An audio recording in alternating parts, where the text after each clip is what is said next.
설교 제목이 가라지도 알곡이 될 수 있다라는 제목으로 말씀드리겠습니다. 가라지도 알곡이 될 수 있다. 설교의 본문은 오늘의 본문 마태복음 13장 24절에서 29절에 있는 말씀입니다. 마태복음 13장의 24절부터 보겠습니다. 예수께서 그들 앞에 또 비유를 베풀어 가라사대 천국은 좋은 씨를 제밭에 뿌린 사람과 같으니 사람들이 잘 때 그 원수가 와서 곡식 가운데 가라지를 덧뿌리고 갔더니 이랬습니다. 싹이 나고 결실할 때 가라지도 보이거늘 집주인의 종들이 와서 말하되 주여 밭에 좋은 씨를 심지 아니하셨나이까. 그러면 가라지가 어디서 생겼나이까. 주인이 가로되 원수가 이렇게 하였구나. 종들이 말하되 그러면 우리가 가서 이것을 뽑기를 원하시나이까. 주인이 가로되 가만두어라. 가라지를 뽑다가 곡식까지 뽑을까 염려하노라. 이 말씀은 우리가 참 아주 잘 아는 내용입니다. 그죠? 가라지의 비유. 실무기원 69쪽에 보면은요, 좋은 씨를 뿌리는 자는 인자요, 좋은 씨는 천국의 아들들이요, 가라지는 악한 자의 아들들이요. 좋은 씨는 하나님의 말씀 곧 진리에서 난 자들을 대표한다. 가라지는 오류와 거짓 원칙의 열매나 그 화신이 된 자들을 대표한다. 자, 이 가라지는 항상 마귀가 뿌린대요. 동방 팔레스타인에서는 사람들이 원수에 대한 보복으로서 새로 갈아놓은 상대방의 밭에다 자라는 동안은 곡식과 흡사한 유해한 잡초의 씨를 뿌리는 일이 있었다. 여러분, 가라지는 곡식과 흡사해요, 완전히 달라요? 이게 중요합니다. 오늘 설교할 때 요거를 알아야지 되니까. 가라지는 뭐라고요? 가라지는 비슷해요. 그래서 여러분, 벼에 이게 벼농사 질 때 보면은 피라고 있어요. 그죠? 벼농사는 그 피하고 쌀하고 비슷하죠. 그 벼하고 비슷합니다. 여기 보면은요, 또 보면은 다음 보면 이렇습니다. 알곡, 즉 밀하고 옆에 있는 게 밀처럼 생겼지만 밀이 아니라 가라지입니다. 그죠? 아주 참 비슷하게 만들었어요. 그렇다면 여러분, 의인과 즉 알곡을 상징하는 의인과 악인은 비슷해요? 아니면 달라요? 비슷하다니까요. 비슷해요. 잘 비슷합니다. 그래서 여러분 여기 보면은요, 자기 자신이 그리스도인이라고 생각하는 많은 사람들이 결국에는 부족하다는 사실이 드러날 것이다. 내가 하나님의 알곡이라고 생각했는데 결국에는 내가 알곡이 아니었구나, 이렇게 느낀다는 것입니다. 그래서 이웃 사람들이 생각에 전혀 저 사람은 천국에 절대 못 갈 거야 라고 하던 사람이 천국에 간대요. 근데 사람은 외모로 판단하지만은 하나님께서는 마음을 보시고 판단하신대요. 가라지와 곡식이 추수할 때까지 함께 자라게 되며 추수할 때는 바로 은혜의 시기가 끝나는 때이다 그랬습니다. 여러분, 제가 여기서 보면은 이래요. 둘 다 추수 때까지 함께 자라게 두래요. 둘 다. 그래서 내가 추수 때에 이렇게 하나님께서 이렇게 그때 가라지를 구별하겠다 이 말입니다. 그러면 여러분 볼까요? 왜 예수님께서는 가라지를 뽑는 것을 추수 때까지 미루라고 말씀하셨을까요? 예? 그죠? 가라지를 제거하려다 자칫 알곡도 뽑아버리니까 염려해서 그렇게 말씀하신 것일까요?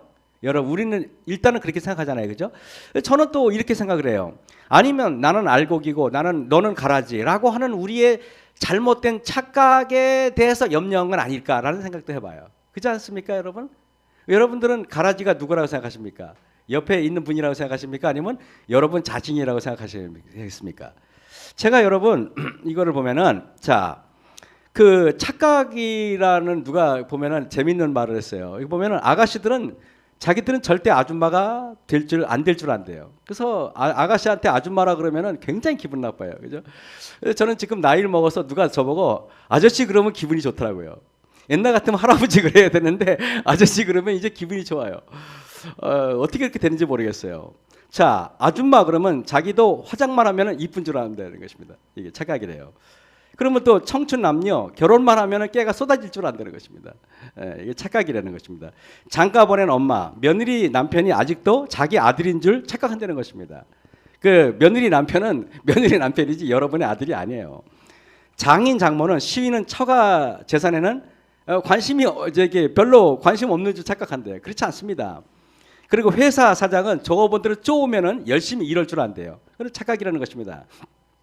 남자들 못생긴 여자는 쉽게 넘어올 줄 안돼요. 근데 그렇지 않습니다. 우리 못생긴 여자들이 더 힘들어요. 그리고 또 보면은 이렇게 여자들 이렇게 여자가 이렇게 지나가잖아요. 그 남자도 같은 방향이 따라가요. 그러면 여자들은 지 좋아서 따라오는 줄 안다는 것입니다. 착각이라는 것입니다.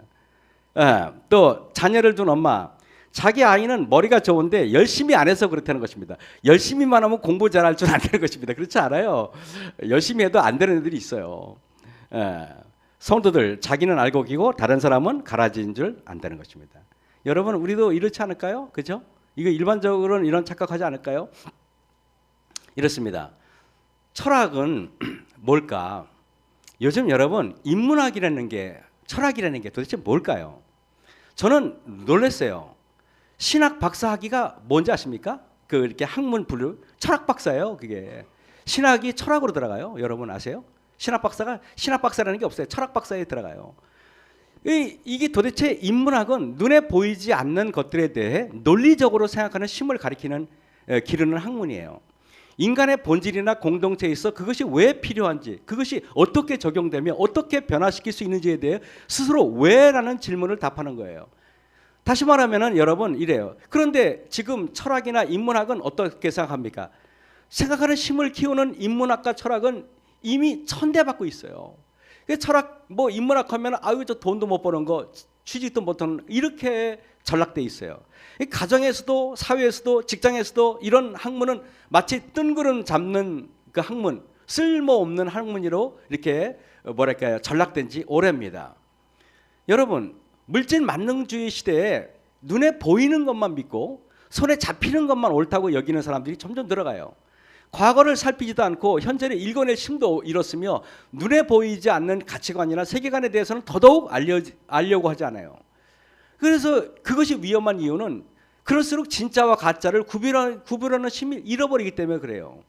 눈에 보이는 것만 중요하기 때문에 인성보다는 스펙이 더 중요하고 과정보다는 결과만 중요하고 금수저와 흑수저의 구분으로 인생이 결정되고 자본 이후의 것은 중요하지 않은 것으로 치부돼요. 모든 것은 내가 생각하는 것이 기준이 되고 내 감정이 우선시 됩니다. 절대 기준이 없어졌어요. 정말로 진리가 무엇인지 관심 없어요. 내 감정이 좋으면 진리고 내 감정이 나쁘면 진리가 아니에요. 여러분, 그래서 저는 여러분에게 이렇게 말해요. 하나님은요, 두 가지를 창조했다는 걸 여러분 잊지 마세요. 두 가지. 하나는 뭐냐면은 보이는 것들, 하나는 보이지 않는 것들을 창조했어요. 근데 여러분, 보이는 것들과 보이지 않는 것들을 창조했다는 말이 뭔 뜻인가 보면은 여기 골로새서 1장 16절에 이런 말이 있어요. 만물이 그에게 창조되되 하늘과 땅에서 보이는 것들과 보이지 않는 것들과 이랬어요. 하나님은 보이는 것들과 보이지 않는 것들을 창조했다는 것입니다. 여러분, 이게 보면은요, 이게 수도꼭지 여러분 보이죠? 수도꼭지가 보이는데 이 수도꼭지가 보이지만은 보이지 않는 건 뭐예요? 수도꼭지를 연결하는 배관들, 수원지로부터 물을 끌어오고 이 수도꼭지를 틀려면 전기가 들어가야 되고 이런 것들이에요. 그래서 여러분, 수도꼭지만 딱 띄면 물이 나와요? 아니에요. 수도꼭지보다 더 중요한 건 어쩌면은 보이지 않는 것들이에요. 맞습니까? 그리고 여러분, 이게 전기따마 여기 있어요. 그러면 여러분들은 이 전기따마가 빛을 내는 게 아니라 우리가 눈에 보이지 않지만 이 속에는 배관이 다 연결되어 있고 전기로 다 연결되어 있어요. 그래서 저는 여러분들에게 이랬습니다. 우리가 보면은 내 인생에 내 삶이 보이는 것들에 의해서 결정되는 게 아니라 실제로는 뭐라고요? 보이지 않는 것들에 의해서 결정되는 것입니다. 여러분 삶이에요. 우리가 그렇잖아요. 믿음이라는 거, 신앙이라는 거, 영성이라는 것, 보이지 않는 것들에 의해서 우리의 삶이 결정되는 거예요. 그래서 우리가 늘 눈에 보이는 돈, 권력, 심, 금덩어리, 이런 눈에 보이는 것들이 현혹돼 가지고 눈에 보이지 않는 것들을 우리가 우습게 볼 수가 있다는 것입니다. 그래서 여러분, 예수님께서는 영적인 양식을 설명하기 위해서 오병이의 기적을 보내신 거예요. 오병이의 기적은 여러분, 배고픈 사람에게 물고기 2마리와 떡 5개로 2만 명을 다 먹이기 위한 목적이 아니라 실제로 예수님께서는 바로 눈에 보이지 않는 영적인 양식을 설명하려고 그런 거예요. 그래서 예수님은 오병이의 기적을 베풀면서 마지막에 이렇게 말했죠. 예수께서 대답하여 가라사대 너희가 나를 찾는 것은 표적을 본 까닭이 아니요 떡을 먹고 배부른 까닭이로다 그랬어요. 썩는 양식을 위하여 일하지 말고 영생하도록 있는 양식을 위하여 하라. 이 말이 뭔지 아십니까? 내가 너희들에게 지금 오병이의 기적을 베풀었는데 이 물고기 2마리와 떡 5개로 너희들을 먹였다고 감동하느냐? 이것들은 결국에는 썩는 양식이야. 이것들이 중요한 게 아니라 물고기 2마리와 떡 5개로 너희를 먹이신 하나님께서 이것보다 훨씬 중요한 것들을 너희들에게 가르치려고 그래. 이게 바로 이걸 말하는 것입니다. 저는 이 요한복음 6장에 나오잖아요, 그죠? 자, 보이는 장면을 위해서, 보이지 않는 세상을 말씀하시기 위해서 예수님께서 사용하신 방법이 뭔지 아십니까? 그게 바로 비유라는 거예요, 비유. 그래서 제가 여기 설명할 때 씨 뿌리는 자의 비유, 가라지의 비유, 열처녀의 비유, 탕자의 비유 등 수많은 것들이 하나님께서는 보이는 것들을 통해서 보이지 않는 걸 설명하려고 그러는 거예요. 그러면 여러분들은 이 예수님의 마태복음 13장에 나와 있는 이 비유를 통해서 무엇을 알라고 그럽니까? 보이지 않는 것들을 찾아낼 줄 알아야 돼요. 그런 것들이 찾아내야 돼요. 여러분, 잎이 청청할 때는 가라지와 곡식은 거의 비슷하다. 그러나 밭에 곡식이 익어 누렇게 되면 쓸모없는 잡초들은 여물어 고개 숙인 곡식과는 전혀 다르다 그랬습니다. 이게 신기해요. 여러분, 진짜 알곡들은요 숙일수록 고개가 숙여져요. 근데요 가라지는요 이게 익으면 익을수록 고개를 빳빳하게 들어요. 그래서 여러분 강장 우리가 볼 때 간단한 게 교회인 우리가 교인이잖아요. 우리가 성도인데 내가 가라지인지 아닌지를 간단해요. 내가 뭔가 신앙의 연륜이 되면 될수록 고개를 푹 숙여요. 무거우면 무거울수록 고개가 숙여지는 법이잖아요. 근데 원래 가라지는 쭉정이인 경우가 많아요. 열매가 별로 없어요. 그러니까요 고개를 빳빳하게 들고 있어요. 사실은요 우리가 교회 생활을 오래 하고 교회 헌신도 많이 했는데 뭔가 모르게 내가 주장하는 것 같고 내가 이 교회 주인인 양, 내가 이 교회 아니면 안 되는 것인 양 말하는 사람들은 가라지기 때문에 그러는 거예요. 가라지들은 늘 보면은 자기 자신을 늘 보면은 드러내려고 그러죠. 다른 고개들은 벼들은 다 숙이고 있는데 이게 가을에 설교했으면 얼마나 멋있었겠어요. 근데 이 벼도 없고 아무것도 없는데 근데 여러분 이 가라지들은 보면은 이렇게 곡식이 익으면 익을수록 알맹이가 꽉 차면 찰수록 수그려요. 수그리다 못해 그냥 완전히 그래요. 근데 쭉정이는 발딱 일어서죠. 여러분 그래서 경건의 모양을 가장한 죄인들이 한동안 참된 그리스도의 제자들과 섞여서 그래서 여러분 그리스도의 제자들과 섞였다는 말은 마치 이것이 미련한 처녀와 슬기로운 처녀가 한 교회 안에 일어나는 일이듯이 가라지의 비유도 놀랍게 교회 안에서 민노라고 공언하는 사람들에 대한 이야기라는 것을 여러분이 아셔야 되는 것입니다. 그때 여러분 이런 말이 있어요. 교회와는 연합하였으나 그리스도와 연합하지 않은 자들이 명백하게 드러날 것이다 그랬어요. 여러분 이게 무슨 말입니까? 내가 교회 다니면은 11조도 열심히 내고 뭔가 외형적으로는 교인 같은데 열심히 교회 와서 뭐 이것저것 봉사도 하고 교회 와서 추석도 하고 하는데 보면은 사람이 냉랭해. 그리스도와 연합하지 않았기 때문에 그러는 거예요. 우리가 신앙을 오래 하면 오래 할수록 사람 있잖아요. 믿지 않는 사람들도요. 교회와 연합한 사람들은 교인 아닌 사람들이 볼 때 이질감을 느끼는 사람들은 교회와만 연합한 사람이에요. 그러나 그리스도와 연합한 사람들은요. 교회 믿지 않는 사람들이 봐도 그 사람들은 수긍이 가고 굉장히 좋은 사람이다라는 평가를 듣는 거예요. 재림교인들이요 교회와만 연합됐기 때문에 믿지 않는 사람이 볼 때 이상한 사람이 이상한 집단으로 보이는 거예요. 여러분들이 그래서 그리스도와 연합해야 돼요. 그리스도와 연합하면 세상 사람들은 그리스도를 다 좋아해요. 겸손한 사람 다 좋아하고 온유한 사람 다 좋아하게 돼 있어요.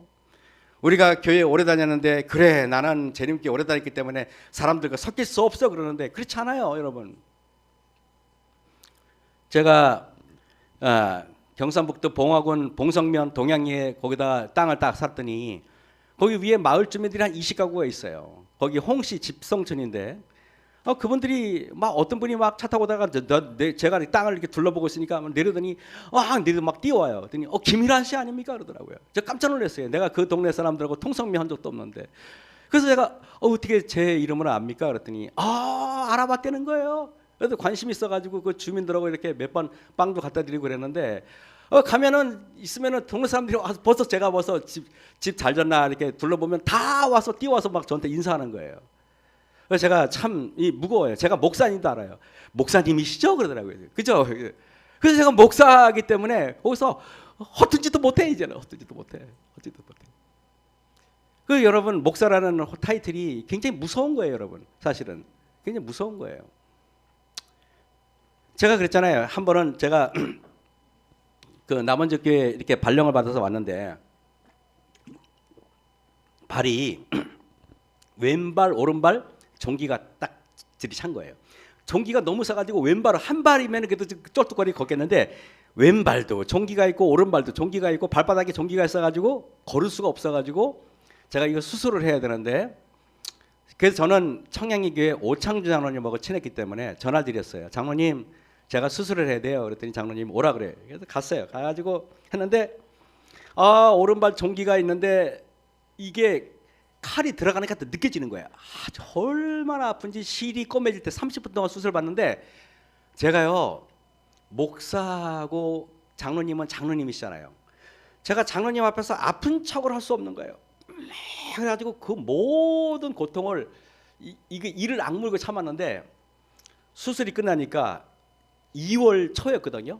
내 온 셔츠가 다 젖어가지고 왜냐면 여러분 알잖아요. 너무 아프면 식은땀에 셔츠가 다 젖어가지고 이게 근데 장로님 그런 거예요. 왜 이렇게 땀을 흘리세요? 그러는 거예요.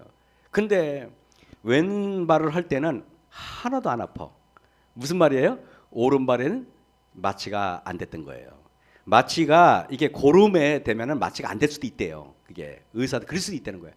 나는 마취 안 된 발을 30분 동안 실을 꼬매는 건 모든 고통을 온전히 목사기 때문에 소리도 못 지르고 이러고 내가 그래서 난 출산의 고통을 어느 정도 알아요. 제가 그 고통을 겪었는데 식은땀이 나가서 그러는데 그 알량한 목사라는 자존심 때문에 제가 아프다는 말은 못했어요. 진짜로. 제가 수술을 그러니까 왼발 만약에 그 다리가 하나만 했다면 마취해도 원래 아프구나. 제가 그랬을 뻔했는데 왼발 할 때는 아픈 거를 전혀 느끼지 못하고 하나도 편안하게 제가 수술을 받았어요. 놀라운 거예요. 근데 뭔지 아세요? 마취 안 된 발이 월등히 회복이 빨라요. 월등히. 이거 한 달 걸리면 이거는 15일이면 다 끝나버리더라고요. 다 아물어버리더라고요. 그래서 제가 마취는 별로 안 좋은 거구나 하는 걸 처음 알았어요. 내 몸으로 내가 그 경험해봤어요. 여러분 교회와는 연합하였으나 그리스도와 연합하지 않은 자들이 있다. 내가 그리스도와 연합되었다면은 믿지 않는 사람들도 자연스럽게 제가 익숙해야 돼요.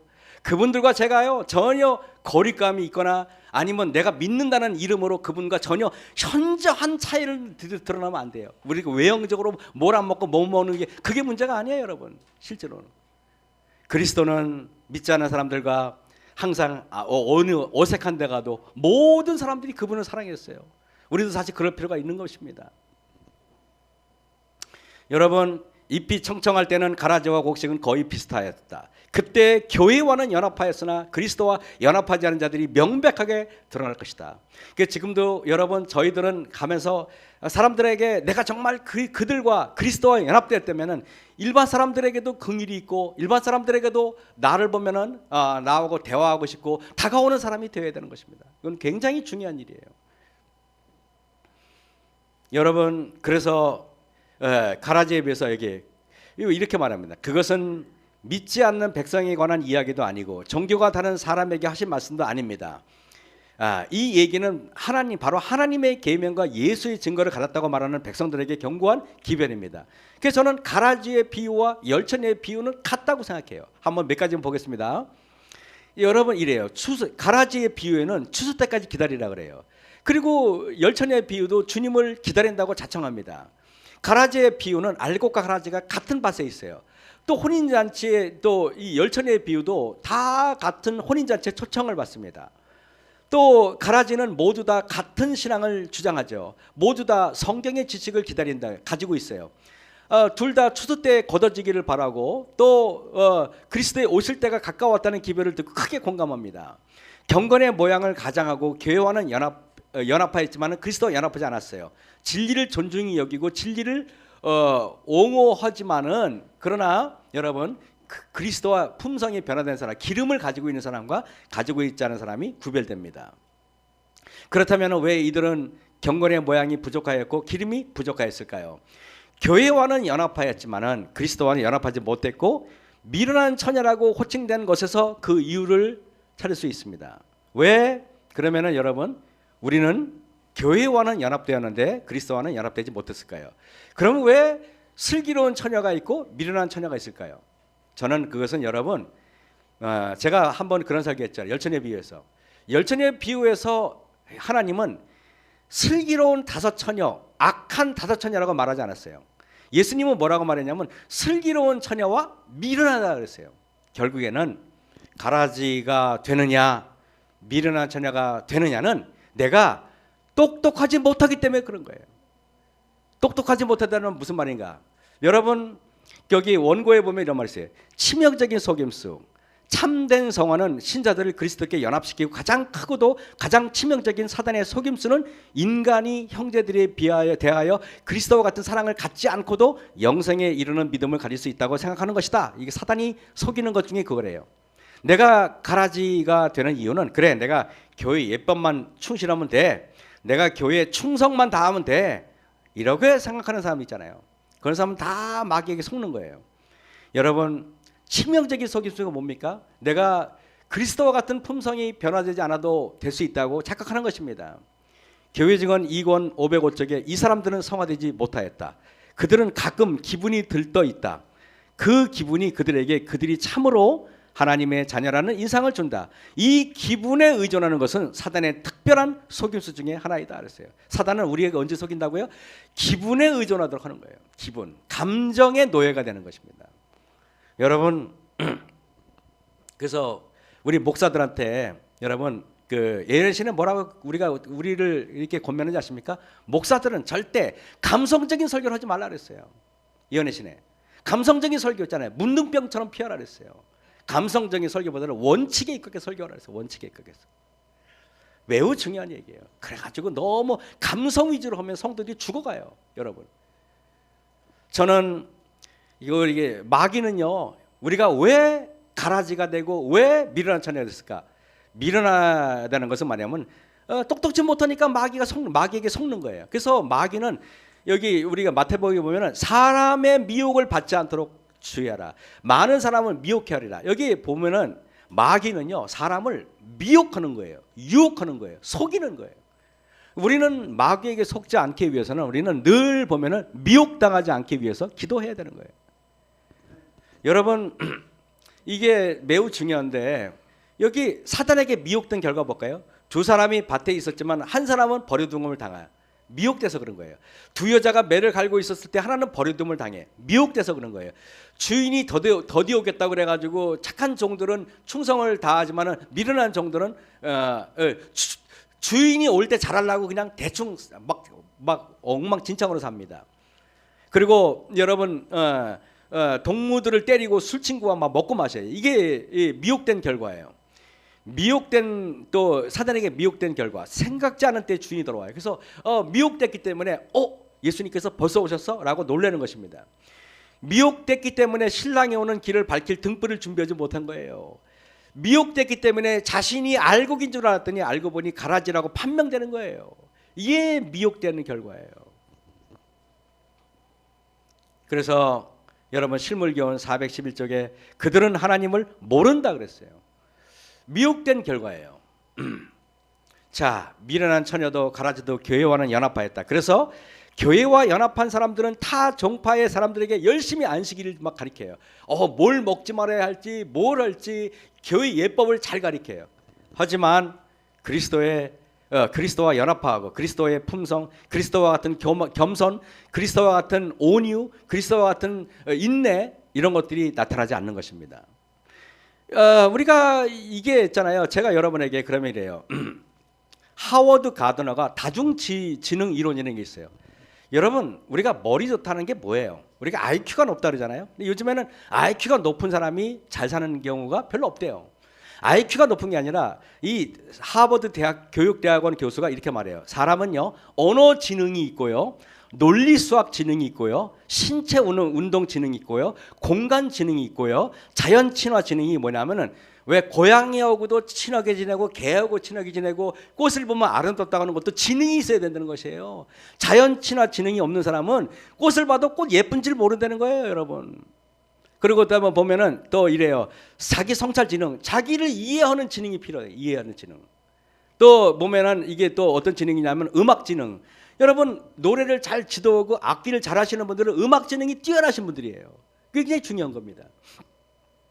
또 보면은 인간 친화 지능, 사람과의 관계에 잘하는 것도 이것도 지능이 필요한 거예요. 이 8가지 지능이 중에서 여러분 어떤 지능이 여러분 다 이 지능이 뛰어날 필요는 없어요.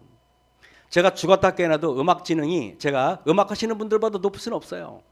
제가 아무리 뛰어나도 미술 지능이 제가 유민재 사님보다 앞설 수는 없어요. 여러분 이 지능이 뛰어나야 되는 것입니다. 여기 수학 지능이 지금 옛날에는요 우리가 논리 수학 지능 이것만 뛰어나면은 사람들이 굉장히 다 이 사람은 우러러봤어요. 그래서 지금은 그렇지 않아요, 여러분. 근데 성공한 사람들의 공통점을 하나 찾아봤어요. 보니까 심장 전문의로 유명한 송명근 박사는 논리 수학 지능이 뛰어나고 자연 친화 지능이 뛰어나고 자기 이해 지능이 뛰어나대요. 그리고 발레리나 박세현 씨는 신체 운동 지능이 뛰어나고 대인 관계 지능이 뛰어나고 자기 이해 지능이 뛰어나대요. 그리고 또 보면은 디자이너 이상봉 씨는 공간 지능이 뛰어나고 언어 지능이 뛰어나고 자기 이해 지능이 뛰어나대요. 그리고 여러분 가수 윤아 씨는 또 음악 지능이 뛰어나고 언어 지능이 뛰어나고 자기 이해 지능이 뛰어나대요. 그리고 여러분 보면은 이 중에서 공통점이 뭐예요, 여러분? 공통점이 자기 이해 지능이 뛰어나는 거예요. 여러분 내가 수학을 잘하든 뭐 동물하고 친하게 지내든 사람들과 친하게 지내든 다 좋은데 자기 이해 지능이 뛰어나지 않은 사람들은 성공할 수 없다는 것입니다. 그래서 여러분 서울대학교 나와가지고 노숙자 된 사람도 많아요. 그래 안 그래? 그죠? 진짜예요. 고려대 연세대 나오고도 이렇게 밥벌이 못 하시는 분들 많아요. 생각보다. 이분들이 뭐가 부족할까? 이분들 실패한 사람들의 10명 중에 9명은 자기 이해 지능이 부족한 사람들이에요. 결국에는 내가 수학을 잘하든 음악을 잘하든 뭐 미술을 잘하든 뭘 잘하든 자기 이해 지능이 뛰어나야 된다. 이것입니다. 그래요, 안 그래요? 그럼 여러분 자기 이해 지능이 뭔지 궁금하죠? 궁금하지 않습니까? 이제 설교 2번밖에 안 남았는데 그래도 안 궁금해? 여러분 보세요. 성공한 사람들은 왜 자신을 먼저 성찰했을까? 이걸 제가 설명할게요. 이게 지금부터 중요한 겁니다. 자, 보면은 이래요. 우리는 흔히 성공한 사람 떠올릴 때 이렇게 말해요.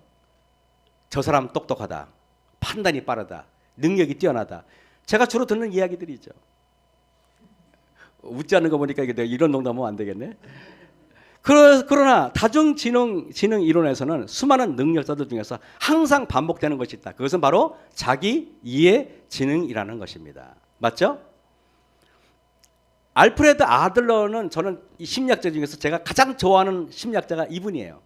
아들러가 이렇게 말했어요. 뭐라고 말했냐면은 사람들은 능력이 부족해서 실패하는 것이 아니라 자기 삶의 방향을 오해할 때 흔들린다 그랬습니다. 여러분. 이게 우리가 매우 중요한 것이에요.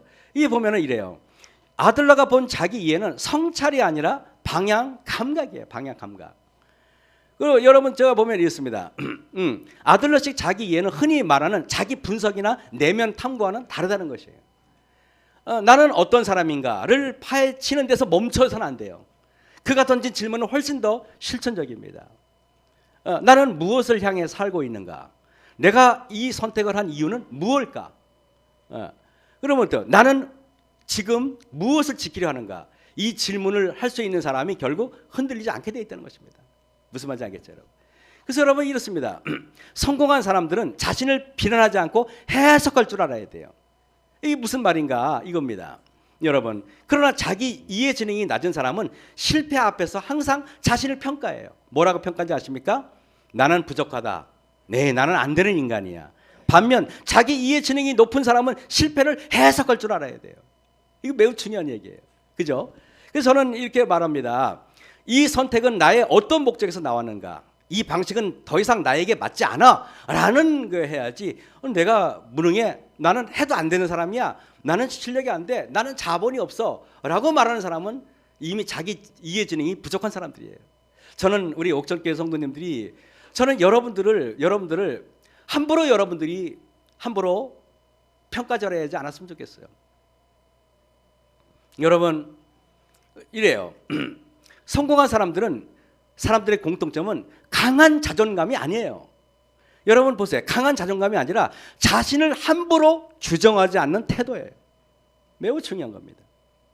저는 여러분들에게 말합니다. 열등감을 다루는 방식이 자기 이해 지능을 가릅니다. 아들러는 열등감을 인간 성장의 출발점으로 보았어요.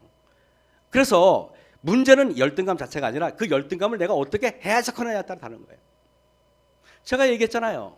제가 남원저교회 담임할 때 그 골목에서 어떤 여지사님을 마주쳤는데 여지사님이 다행히 저를 못 봤어요. 근데 내가 그 집사님을 마주치는 게 너무 두려워가지고 숨었다 그랬잖아요. 왜냐하면 집사님한테 만나면은 내가 대인 공포증이 있어가지고 무서워가지고 숨었어요. 숨어가지고 그 집사님이 지나갈 때까지 거기서 한 몇 분을 그 골목에서 등을 돌리고 처박혀 있었어요. 제가 여러분 왜 그랬을까요? 나에게 열등감이라는 게 있었기 때문에 그런 거예요. 제가 그리고 그때 자기를 해석하는 거죠. 내가 왜 이랬을까? 어렸을 때부터 너무 가난하게 살아가지고 동네 사람들이 다 나를 무시하고 초등학교 1학년 때부터 지나가는 모든 애들이 나를 두들겨 팼지. 그래서 내가 열등감이 생겼구나 라고 내가 자기 일을 해석했어요. 하나님한테 기도했어요. 하나님, 그 집사님이 지나가고 나서 나에게 마치 그 마음의 상처로 나오는데 견딜 수 없는 거예요. 그 집사님이 나를 발견하지 못했지만은 내 자신이 너무 부끄럽고 너무 창피하고, 내가 이 상태에서 내가 목회를 할 수 있을까? 내가 사랑해야 될 성도들을 내가 피하다니, 이게 나한테 너무나 굴욕적이었어요.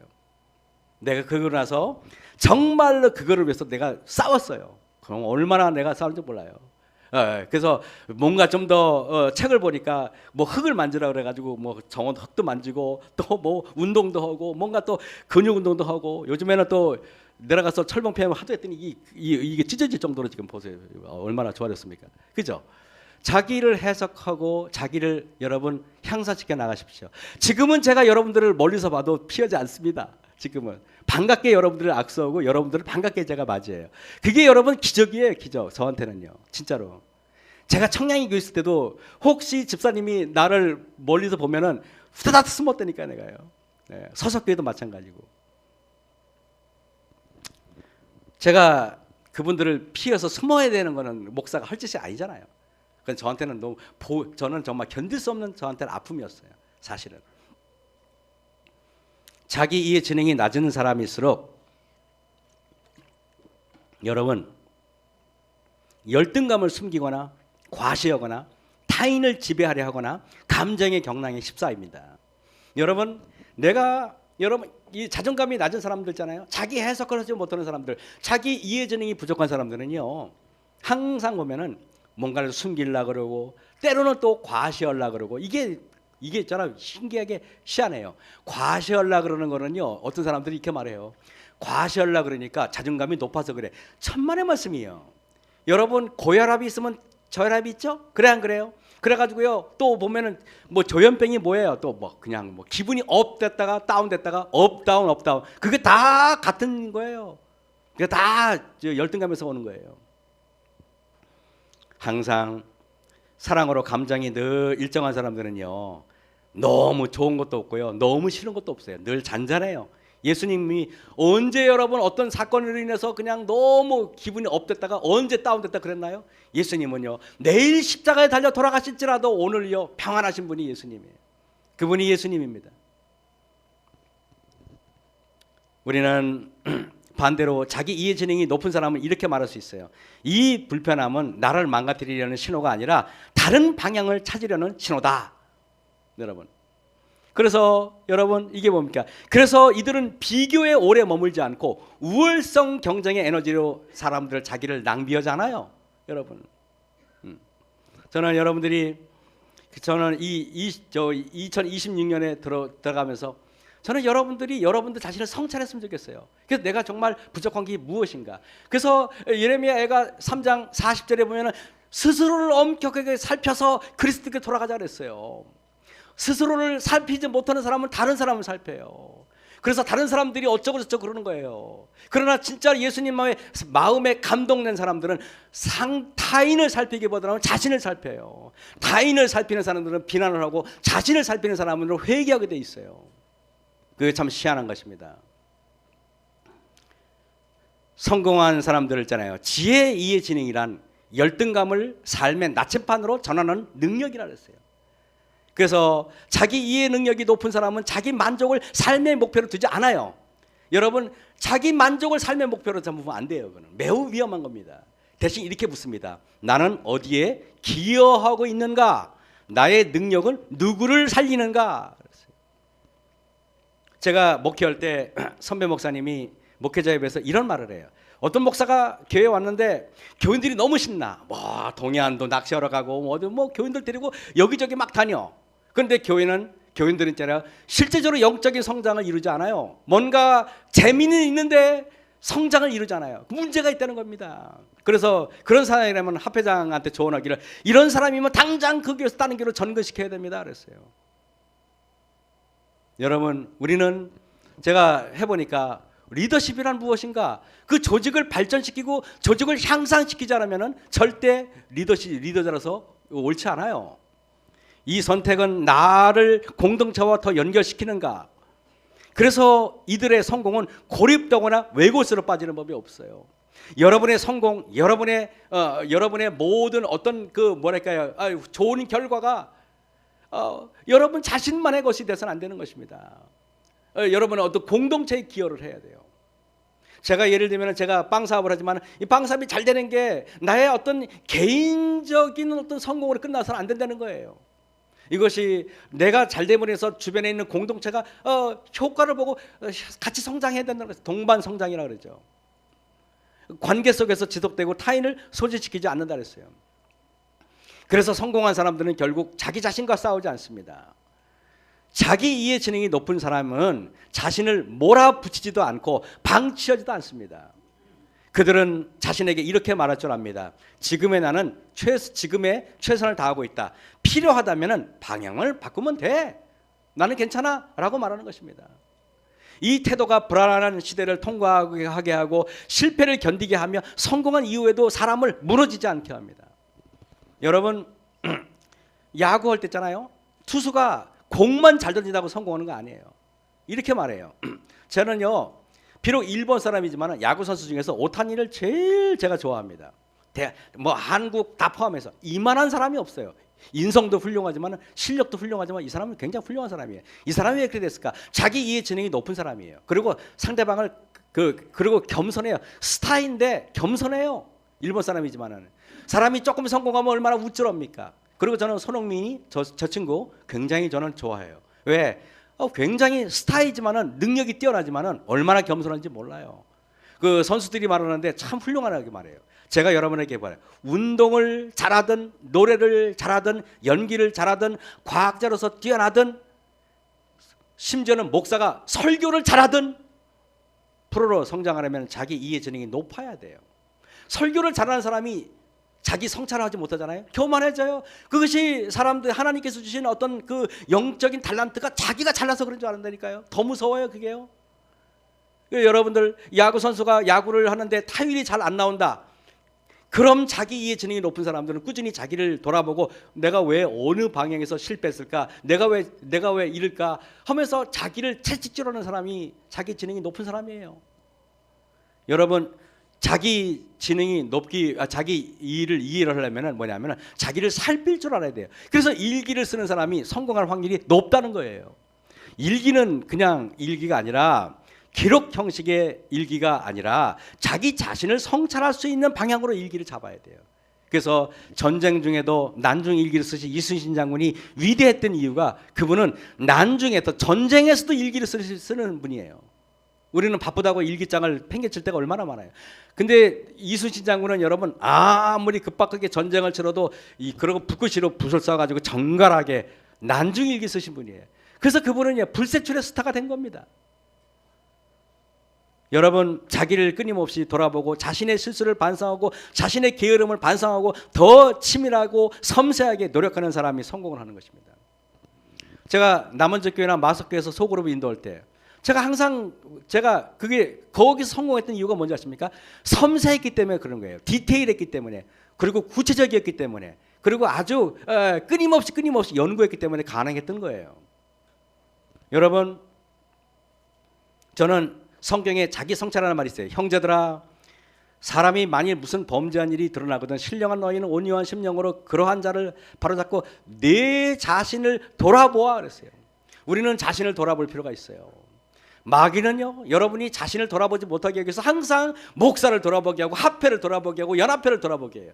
아니, 자기 자신만 변하면 세상이 변하는데 합회를 변화시키려고 그래요. 주제넘게. 여러분이 변화시켜야 될 사람은 여러분 자신입니다. 그래서 저는요, 이게 매우 중요한 것입니다. 우리는 자신을 돌아볼 수 있는 사람들은 자신도 범죄할 수 있다는 걸 알아요. 그래서 너도 시험을 받을까 조심해라 이렇게 말하는 거예요. 사도 바울이. 왜 사도 바울이 이런 말을 했을까요? 늘 자기 자신도 유혹의 위험성에 노출되어 있다는 것을 알았기 때문에 사도 바울은 자기 자신을 항상 성찰했어요. 주님, 제가 오늘 부족한 것이 있을까요? 하면서 항상 기도했단 말이에요. 그래서 잠언서 12장 15절에 미련한 자는 자기 행위를 바른 줄로 여긴다 그랬어요. 여러분들이 뛰어나다면 자기 행위를 바른 줄로 여기지 마세요. 자기 행위를 바른 줄로 여기지 않는 사람은 항상 다른 사람들을 여러분 책망하지 않아요. 제가 여러분에게 이런 말씀 드릴게요. 보면은요, 이렇습니다. 고린도후서 13장 5절에 너희가 믿음에 있는가 너희 자신을 시험하고 너희 자신을 확증하라 했어요. 여러분, 그냥 대충 살펴보는 게 아니라 자신을 여러분 면밀하게 CT로 촬영하는 것입니다. 영적인 CT 촬영을 하는 것입니다. 예수 그리스도께서 너희 안에 계신 줄을 너희가 스스로 알지 못하느냐? 그렇지 않으면 너희가 버리운 자니라 했어요. 지금부터는 여러분, 혹시 우리가 이럴 수 있잖아요. 교회 생활하면서 저 집사님 때문에 교회가 참 어려운 것 같아. 저 장로님 때문에 교회가 어려운 것 같아. 그럴 수 있잖아요, 우리가요. 그러면은 가라지를 대하는 태도를 이제 들어가겠습니다. 여러분, 교회 안에 표범이나 이리 같은 가라지 신자가 있고 양 같은 알곡 같은 신자가 있습니다. 그러면 여러분 느끼잖아요. 왜 하나님께서는 늑대나 이리는 이렇게 격리시키든가 분리시키든가 하시지 왜 그들을 같이 놨을까? 이런 생각 안 들어요? 이게요, 여러분, 제가 성경을 찾아보니까요, 이래요. 여기 마태복음 22장에 보면은 사거리 길에 가서 사람을 만나는 대로 혼인잔치에 청하여 오너라 한데 종들이 길에 나가 악한 자나 선한 자나 만나는 대로 다 데리고 오라. 이게 예수님의 말씀이에요, 여러분. 그래서 교회는 악한 자도 있고 선한 자도 있는 거예요. 교회는 늑대도 있고 이리도 있는 거예요. 사도 바울이 오죽했으면 뭐 사도행전 그 20몇 장에 그러잖아요. 이렇게 그 악한 늑대가 너희들 들어왔다 이런 말이 있잖아요. 여러분, 그래서 여러분 명심하십시오. 예수님께서는요, 교회에 악한 자도 선한 자도 존재하도록 만들었어요. 그러면 예수님의 목적이 있었을 거 아닙니까? 왜 그렇게 하셨을까? 악한 자만 제거되면은 교회는 얼마나 행복할 텐데 저렇게 고리타분한 분이 있어서 교회가 어렵다고 생각할 수 있잖아요. 여러분, 저는 부조 선지자 658쪽에 다윗이 겪은 경험은 불필요한 것이나 아무 실속도 없는 것이 아니었다. 하나님께서는 그가 공의롭고 은혜로운 왕이 될 뿐 아니라 현명한 장수가 되기에 합당한 훈련을 과정을 그에게 주고 계셨다. 여러분, 하나님께서는 다윗이 왕이 되면은 여러 위험성에 노출될 줄 알았어요. 그는 정욕에 약했고, 그는 여러 가지 사람들로부터 박수갈채에 약했고, 허영심에 약했고, 사람들로부터 인정받는 것에 약했을 것입니다. 그래서 다윗이 그런 왕으로서 부적합한 모습이 보이기 때문에 그가 왕 같은 제사장이 되어야 되는데 왕으로 끝나면 안 돼요. 그래서 여러분들이 하늘에 올라가면 하나님이 왕 같은 제사장이라고 그랬지 왕이라고 하지 않았어요. 황자라고 하지 않았단 말이에요. 제사장은 항상 주님의 성전에서 머리를 굽힐 줄 알아야 되는 것입니다. 마음을 굽히고 다리만 굽히고 무릎만 굽히는 게 아니에요. 그래서 여러분, 하나님께서는 다윗을 훈련시키기 위해서 사울왕을 보낸 거예요. 악한 사울왕. 그 사울왕에 쫓겨가지고 10년 동안 매일 광야로 쫓아다니죠.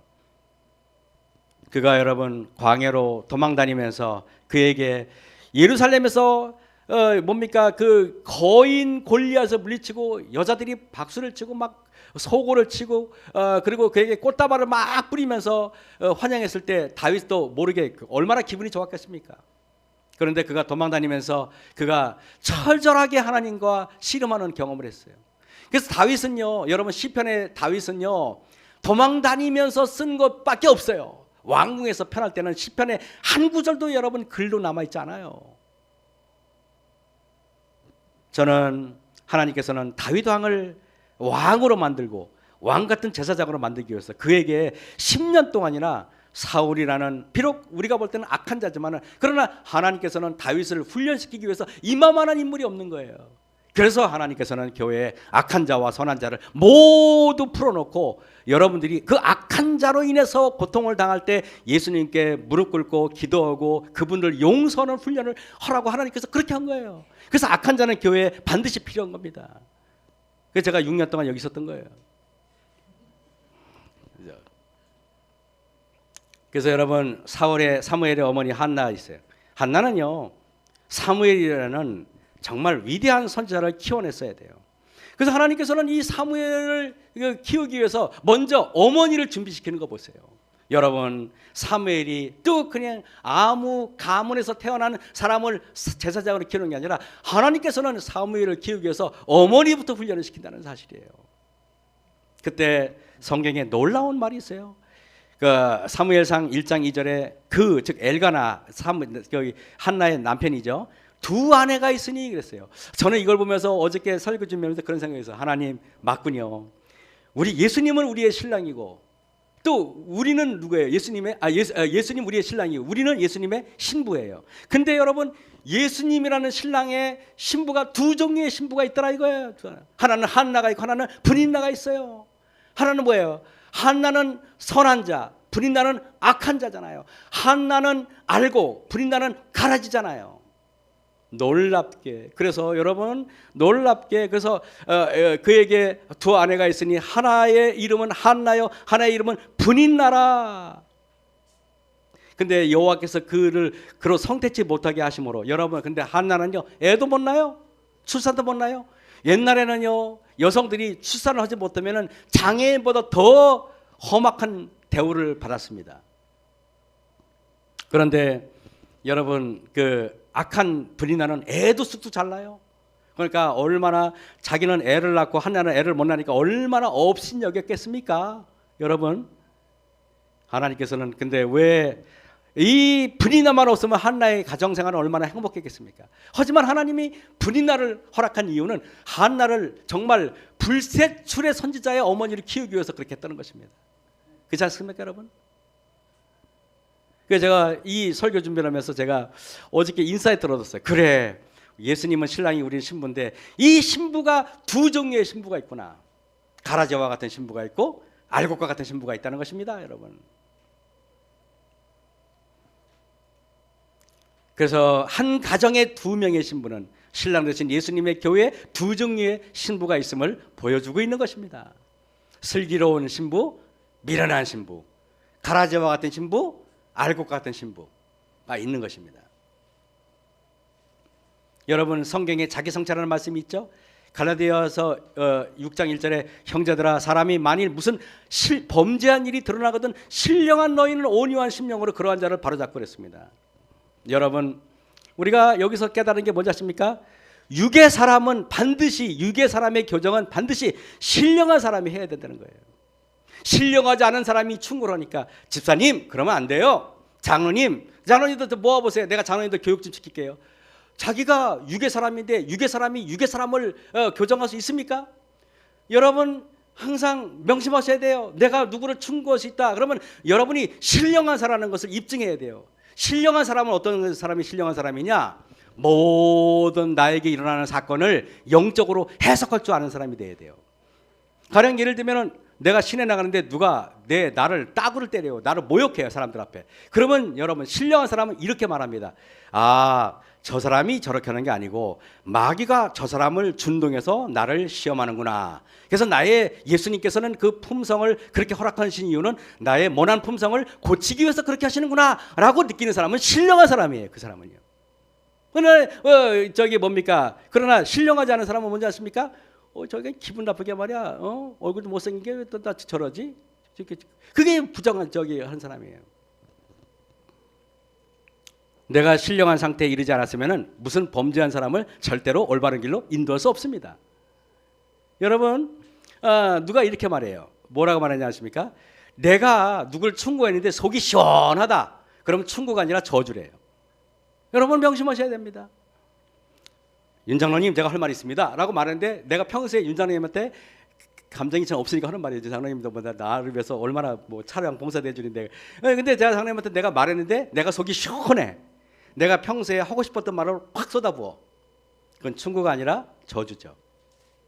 그러나 제가 정말로 신령한 사람이라면 윤 장로님한테 어떤 충고를 하고 나서 내 마음이 장로님보다 더 아파야 돼요.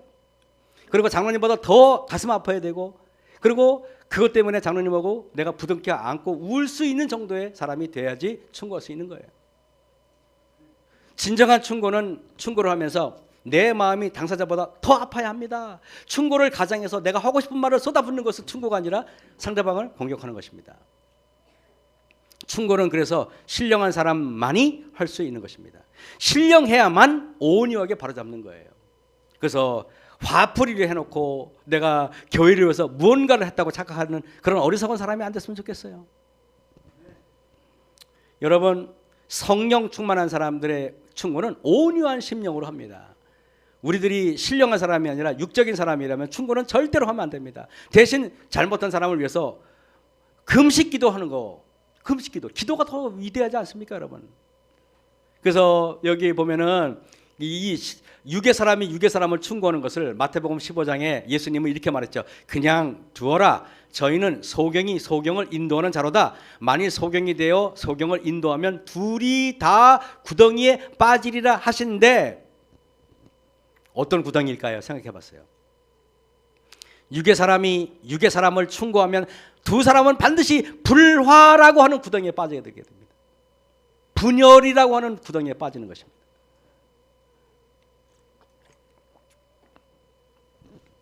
그래서 우리는 충고하고 그런 거 많이 겪었죠. 옳은 말을 했는데 상대방은 펄펄 뛰어. 나는 분명히 진리를 말했는데 상대방은 견딜 수 없는 상처를 받았어. 그 사람은 여러분 충고가 아니라 저주를 쏟아붓기 때문에 그렇게 하는 것입니다. 사람은 변할 수 있을까? 저는 여러분에게 볼게요. 사람은 변할 수 있을까요?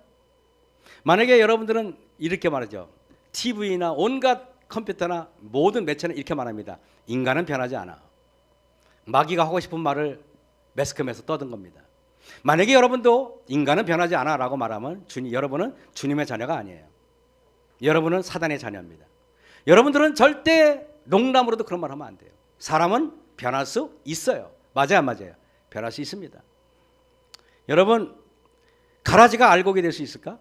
여러분 저는 이렇게 말할게요. 하나님께서 성경에서 이거를 보여준 장면이 바로 여러분 그 고라와 다단의 족속들이 모세를 비방합니다. 그리고 모세 너만 지도자야? 나도 지도자야? 라고 말합니다. 그때 하나님께서는 12지파의 족속들에게 모아가지고 야 너희들 다 지팡이 하나씩 갖고 와. 그 지팡이에다가 너희들 족파들 족장들의 이름을 다 적어. 어느 지파인지. 그래놓고 그걸 다 갖고 와서 어디다 두냐 하면은 하나님의 법궤 앞에도 증거궤 앞에도 그랬어요. 그렇게 했는데 여러분 민수기 17장 8절에 이튿날 모세가 증거의 장막 안에 들어가 본즉 레위 집을 위하여 낸 아론의 지팡이에 움이 돋고 순이 나고 꽃이 피어서 심지어는 살구 열매가 맺었어요. 하룻밤 사이에. 이 말은 뭘 말하는 것입니까? 지팡이 죽은 나무 아닙니까? 그거 아론의 지팡이는 여러분 적어도 어저께 제가 물어봤더니 40년 동안 들고 다녔대요. 40년 동안. 빼짝 40년 동안 말랐어요. 근데 그게 하나님의 성전에 있으니까 싹이 나고 여러분 꽃이 피고 열매가 맺다는 거예요. 결론은 하나 뭔지 아십니까? 여러분들이 주님의 법궤 앞에 있어야 되는 것입니다. 여러분 주님의 법궤 안에 있어야 돼요. 그래야만 변하든지 말든지 되는 거예요. 그지 안 그래? 그렇지 않습니까? 너무 놀라운 얘기 아닙니까? 저는 그래서 여러분들이요 이렇게 말하고 싶어요. 베어진 지 수십 년 된 아론의 지팡이, 이미 수십 년 전에 죽은 지팡이에 살구것이 피고 살구 열매가 열렸다는 뜻이 뭡니까? 마른 뼈와 같은 우리들, 정말 도저히 회생할 수 없이 보이는 우리들잖아요. 그런 딱딱한 우리 같은 인간들이 새 살과 새 핏줄과 새 마음과 새로운 사상으로 변화할 수 있다는 걸 보여주는 거예요. 그래서 여러분, 다시 말해서 가라지가 인간의 능력으로는 불가능하지만 성령의 신령한 능력으로는 가능하다는 것을 보여주는 사건이 바로 아론의 쌍난 지팡이를 말하는 것입니다. 저는 성경에서 여러분, 죽을 때까지 마음이 아팠던 사람 중에 하나가 뭐냐면 베드로예요. 베드로는요, 그가 죽기 전까지 예수님을 저주한 거에 대해서 너무 죄스러워가지고 죽기 전까지 그걸 마음 아파했대요. 진짜로. 그때 예수님, 베드로가 이제 드디어 그가 순교할 때가 돼서 이제 이렇게 했는데 그를 십자가에 매달라 그러니까 베드로가 그랬대요. 나를 거꾸로 매다시오. 내가 우리 주님처럼 그렇게 똑같이 매달 수는 없어. 그때 사람들이 그를 거꾸로 매달았을 때야 비로소 베드로는 모든 죄의 짐이 물러나면서 평안이 몰려오는데 그때 인생에서 가장 행복한 순간을 맞이했다는 것입니다. 나는 여러분이 그랬으면 좋겠어요. 그래서 여러분, 십자가에 거꾸로 매달려 죽을 때 비로소 그의 아픈 마음에서 평화로울 수 있었어요. 그때가 왜 평화로웠을까? 가라지가 알곡이 된 순간이었거든요, 여러분요. 가라지가 알곡으로 변한 바로 그 순간이었단 말이에요. 바로 그 순간. 실무기원 418쪽에 하나님의 사업에는 인간이 만들어낸 것은 하나도 없다. 이는 어느 누구도 자기 자신의 노력으로 하나님을 위한 빛의 전달자가 될 수 없다. 끊임없이 밝은 빛을 내게 하는 것은 하늘의 사자들이 금그릇에 있는 금기름을 금관을 통하여 성소의 등잔에 넣어주기 때문이다 그랬습니다. 알곡이 되는 유일한 방법은 그리스도로부터 양식을 얻고 성령 하나님으로부터 여러분 성령의 기름을 공급받는 여러분이 되셔야 됩니다. 그래서 우리가 정말 명심하십시오. 주님 안에서는 가라지도 따로 없고 알곡 따로 없어요. 우리가 주님 안에서 내가 주님을 섬긴다 그러면은 어저께까지 가라지라도 오늘 알곡이 될 수 있어요. 여러분 그렇지 않습니까? 우리가 상식적으로 지팡이에서 설령 싹이 난다 해도 이 싹이 나고 꽃이 피고 열매가 달릴 때는 몇 달이 소요되지 않습니까, 여러분? 그런데 하룻밤 사이에 그렇게 만들었어요. 이것은 뭘 말하냐면 여러분이 만약에 죄를 회개하기만 한다면은 내가 우리 주님을 섬기기로 결정만 한다면은 내가 50년 동안 60년 동안 악습에서 내가 살고 있었지만 한 방에 여러분들을 변화시키겠다는 하나님의 약속이 숨어 있는 거예요. 감사하십니까? 그죠? 그래서 아무쪼록 여러분 우리 모두 다 하나님의 말씀으로 거듭나는 저와 여러분에게 바라면서 말씀을 마치겠습니다.